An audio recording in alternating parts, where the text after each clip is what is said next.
ശരീരത്തിൽ vitamin D കുറഞ്ഞാൽ കാൽസ്യത്തിന്റെ ആഗിരണം കുറയാനും അസ്ഥി സംബന്ധമായ പ്രശ്നങ്ങൾ ഉണ്ടാകാനും കാരണമാകും.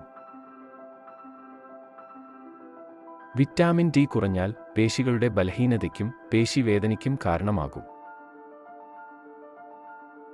വിറ്റാമിൻ കെയുടെ കുറവ് അമിതക്ഷീണത്തിന് കാരണമാകും. വിറ്റാമിൻ ഡിയുടെ കുറവ് മൂഡ് സ്വിംഗ്സ്, വിഷാദം, ഉത്കണ്ഠ എന്നിവയ്ക്കും കാരണമാകാം.